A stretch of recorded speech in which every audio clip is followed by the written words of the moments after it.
అందరికీ నమస్కారం. Welcome to release Raju Praveen channel.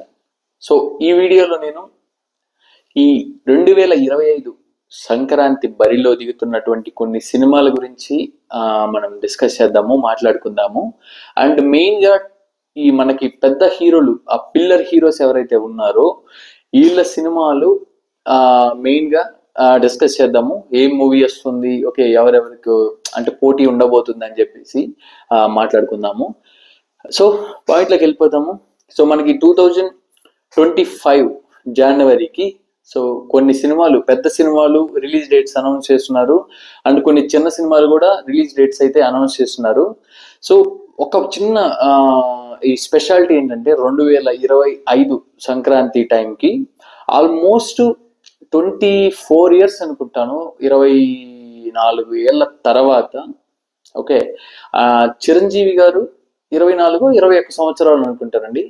So main Chiranjeevi గారు, వెంకటేష్ గారు, నాగార్జున గారు, సో వీళ్ళు నాగార్జున గారు, వెంకటేష్ గారు, ఓకే చిరంజీవి గారు, బాలకృష్ణ గారు అండ్ వెంకటేష్ గారు. సో వీళ్ళ ముగ్గురు మళ్ళీ సంక్రాంతి బరిలో ఒకరితో ఒకరు పోటీ పడబోతున్నారు. సో అంటే పోటీ పడబోతున్నారంటే ఏదో మళ్ళా యుద్ధం, కుస్తీ అని కాదండి. సో వాళ్ళ మూవీస్ అనేటివి రిలీజ్ అవ్వడం జరుగుతుంది. సో ఎవరి మూవీ ఎంత బాగా ఆడుతుంది, కలెక్షన్స్ ఏంటి అనే దాన్ని బట్టి ఆ పోటీ అంటున్నాను నేను. సో ఆల్మోస్ట్ మనకి 25 పండగ టైంలో మనకి చిరంజీవి గారిది ఆల్రెడీ విశ్వంబర మూవీ అయితే మనకి ఆల్మోస్ట్ వాళ్ళు రిలీజ్ టైం వచ్చేసి అనౌన్స్ చేశారు, పొంగల్కి వస్తుందని చెప్పేసి. అండ్ ఇంకొక ఇన్ఫర్మేషన్ ఏంటంటే నందమూరి బాలకృష్ణ గారు నటిస్తున్నటువంటి NBK 109 okay next upcoming movie. So Bobby direct చేస్తున్నటువంటి ఈ సినిమా కూడా సంక్రాంతికి రావచ్చు అనేది ఇన్ఫర్మేషన్ అయితే ఉంది. అండ్ ఇంకొకటి వెంకటేష్ గారి మూవీ అనిల్ రావిపూడి గారి దర్శకత్వంలో వస్తున్నటువంటి సో సంక్రాంతికి వస్తున్నాం అనే టైటిల్ తోనే వీళ్ళు మూవీ అయితే వస్తుంది. సో వీళ్ళ ముగ్గురి మూవీస్ మళ్ళీ సంక్రాంతి టైంకి ఆల్మోస్ట్ 20+ ఇయర్స్ తర్వాత ఒకటే టైంకి రిలీజ్ చేయడం అయితే జరుగుతుంది. సో ఇది నెగిటివ్గా పోటీ అని కాదండి, అంటే మనకి సంక్రాంతి అనేది తెలుగు వాళ్ళకి, అంటే తెలుగు స్టేట్స్లో మన సౌత్ సైడ్ ఎంత మంచి ఫెస్టివల్ అనేది చాలా, అంటే చాలా చాలా మెయిన్ ఇంపార్టెంట్ ఫెస్టివల్ మనందరికీ సౌత్ సైడ్. సో ఆ ఫెస్టివల్ సందర్భంగా మనకి చాలా ఏరియాస్లో స్థిరపడినటువంటి ఉద్యోగులు కావచ్చు, సాఫ్ట్వేర్ జాబ్ చేసే వాళ్ళు కావచ్చు, వేరే వేరే చాలా డిఫరెంట్ ఆఫీసుల్లో పనిచేసే కొంతమంది ఎంప్లాయీస్ కావచ్చు, ఓకే ఈ వీళ్ళే కదండి, అంటే జాబులు చేసే వాళ్ళే కాదు, పని మీద వేరే రాష్ట్రాలకు వెళ్ళిన వాళ్ళు కానివ్వండి, వేరే దేశాలకు వెళ్ళిన వాళ్ళు కానివ్వండి, చాలా మంది మెయిన్గా సంక్రాంతికి సొంత ఊరికి వచ్చే ఎంజాయ్ చేయాలని, సొంత ఊరికి వచ్చి వాళ్ళ కుటుంబ సభ్యుల మధ్యలో, ఓకే వాళ్ళ సొంత ఊరు వాళ్ళ మధ్యలో స్నేహితులతో గడపాలని చెప్పేసి చాలా మంది అయితే సంక్రాంతికి అయితే ఆ ఊర్లకి, సొంత ఊర్లకు రావడం అయితే జరుగుతుంది. సో ఆ మూవీ అంటే ఈ ఈ సంక్రాంతి టైంలో 3 రోజుల పండుగ సందర్భంగా ఈ టైంలో, అంటే ఒక రోజు ముందు కావచ్చు, అటు ఇటు కావచ్చు, ఈ 4-5 రోజుల గ్యాప్లో ఈ మూవీస్ ని రిలీజ్ చేయడానికి చాలా హీరోలు, చాలా డైరెక్టర్లు అంటే నెక్స్ట్ ఇయర్ టార్గెట్ చేసుకొని జనవరి పండగకి ఇలా ప్లాన్ చేసుకొని సినిమాలు స్టార్ట్ చేయడము, ఆ టైంకి ఎండ్ చేసి రిలీజ్ చేయడం అనేది చాలా చాలా మూవీస్ మనం చూస్తుంటాము. సో ఇలాగే మనకి 20+ ఇయర్స్ బ్యాక్ వచ్చేసి ఒక సంక్రాంతికి అయితే వీళ్ళ క్లాష్ అంటే వీళ్ళ మూవీస్ ఒకేసారి రిలీజ్ అవ్వడం అయితే జరిగింది. సో నాకు తెలిసి ఒక ఇయర్ జనవరి 11th వచ్చేసి మనకి ఒకటే రోజు చిరంజీవి గారు నటించినటువంటి మృగరాజు అండ్ గుణశేఖర్ గారి దర్శకత్వంలో ఈ మృగరాజు సినిమా రిలీజ్ అవ్వడం జరిగింది. అండ్ అదే రోజు బి గోపాల్ గారి దర్శకత్వంలో బాలకృష్ణ గారు నటించినటువంటి సో నరసింహనాయుడు మూవీ కూడా రిలీజ్ అవ్వడం అయితే జరిగింది. సో నాకు బాగా గుర్తుందండి, సో క్యాసెట్ లో, అంటే మనకి టేప్ రికార్డర్ టైమ్స్ అండి అవి, చాలా చాలా స్వీట్ మెమరీస్ అవి. సో టేప్ రికార్డర్ టైంలో ఒక క్యాసెట్ లో ఒక సైడు మనకి మృగరాజు, ఇంకొక సైడు నరసింహనాయుడు పాటలు పట్టించుకొని అవి అరిగేదాకా విని విని, అంటే అప్పట్లో మణి శర్మ గారు అంటే ఒక బ్రాండ్ అండి, అంటే వన్ సైడ్ అన్నట్లు, అంటే సింగిల్ ఆర్మీ లెక్క. ఏ మూవీస్, పెద్ద మూవీస్ వచ్చినా బాలకృష్ణ గారిది కావచ్చు, చిరంజీవి గారి కావచ్చు, వెంకటేష్ గారిది కావచ్చు, సో ఏ మూవీ రిలీజ్ అయినా ఆబ్వియస్ గా డిఫాల్ట్ మణి శర్మ గారి మ్యూజికే ఉండేది. సో ఇలా క్యాసెట్స్ లో చాలా చాలా ఎంజాయ్ చేసినటువంటి మూవీ సాంగ్స్ రెండు చాలా బ్లాక్ బాస్టర్ ఆల్బమ్స్ అయితే అవడం జరిగింది మ్యూజిక్ పరంగా.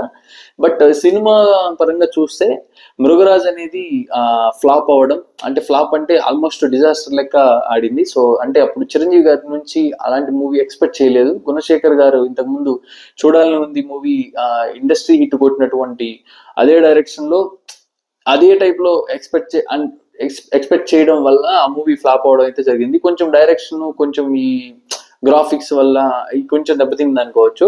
అండ్ ఇంకో సైడ్ వచ్చేసి నరసింహనాయుడు, ఈ ఈ ఫ్యాక్షన్ నేపథ్యంలో వచ్చినటువంటి నరసింహనాయుడు ఇండస్ట్రీ హిట్ కొట్టడం అయితే జరిగింది.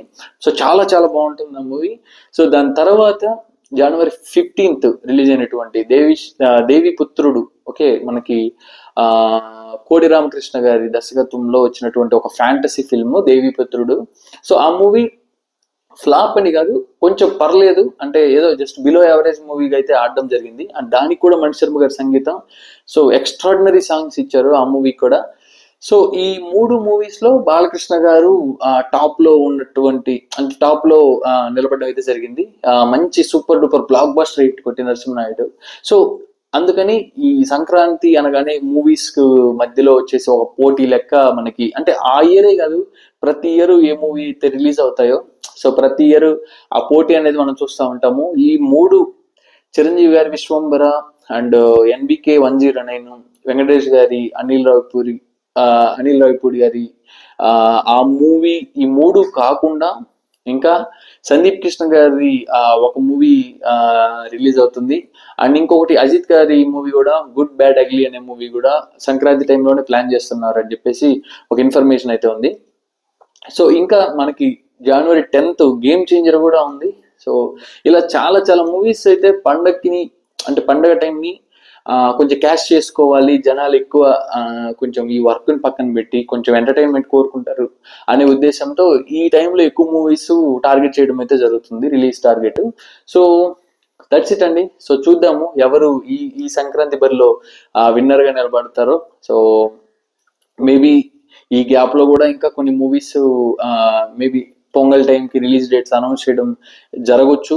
సో తెలీదు. సో ఆబ్వియస్లీ జనాలకు తెలుసు ఏ మూవీ అయితే బాగుంటుందో ఆ మూవీని ఎంకరేజ్ చేస్తారు. సో మూవీ బాగాలేకపోయినా కూడా వెళ్ళేసి పండుగ అని చెప్పేసి ఆ మూవీని చూడడము భరించడం అనేది అయితే జరగదు. సో ఆబ్వియస్ గా మూవీ హిట్ అవ్వాలంటే మూవీలో కంటెంట్ ఉండాలి, మంచిగా టాక్ రావాలి, బాగుండాలి. సో ఖచ్చితంగా ఒకవేళ 3 సినిమాలు 4 సినిమాలు 5 సినిమాలు బాగున్నా కూడా సో అన్నిటినీ సూపర్ డూపర్ హిట్ చేయగల సత్తా ప్రేక్షకులకు ఉంది, ఆడియన్స్ ఉంది. ఎందుకంటే ఆల్మోస్ట్ ఒక పొంగల్ సీజన్ నాకు గుర్తుంది. సో చాలా ఇయర్స్ తర్వాత చిరంజీవి గారు కంబ్యాక్ ఇచ్చినటువంటి ఖైదీ నంబర్ 150 ఆ మూవీ రిలీజ్ అయిన ఇయర్, ఆ మూవీ హిట్ అయింది, సూపర్ డూపర్ హిట్ అయింది. ఆ మూవీతో పాటు బాలకృష్ణ గారిని నటించినటువంటి గౌతమిపుత్ర శాతకర్ణి క్రిష్ గారి దర్శకత్వంలో, అండ్ అది కాకుండా ఇంకా చిన్న సినిమా అని చెప్పేసి శతమానం భవతి అనేది రిలీజ్ అవ్వడం అయితే జరిగింది. అండ్ ఈ పెద్ద మూవీస్ రిలీజ్ అయ్యి సూపర్ డూపర్ హిట్ అయ్యాయని చెప్పేసి ఈ చిన్న మూవీ అయితే ఫ్లాప్ చేయలేదు. ఆ 2 మూవీస్ కంటే ఇంకా చాలా బాగా చూశారు ఆ మూవీని. సో కంటెంట్ ఉంటే మూవీని చాలా చాలా ఎంకరేజ్ చేస్తారు ఆడియన్స్. సో అంత జెన్యూన్ జడ్జిమెంట్ ఇచ్చేటటువంటి ఆడియన్స్ కి అర్థమైపోద్ది మూవీ చూసాక ఏది బాగుంది ఏది బాగాలేదు అనేది.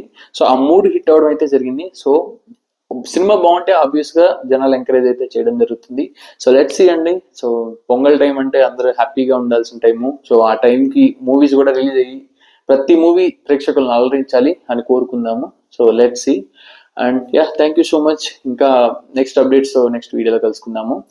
అండ్ వీడియోని స్కిప్ చేయకుండా స్టార్టింగ్ నుంచి ఎండ్ వరకు చూడండి, లైక్ చేయండి, సర్కిల్లో షేర్ చేయండి, అండ్ ఛానల్ సబ్స్క్రైబ్ చేసుకోవడం మాత్రం మర్చిపోవద్దు.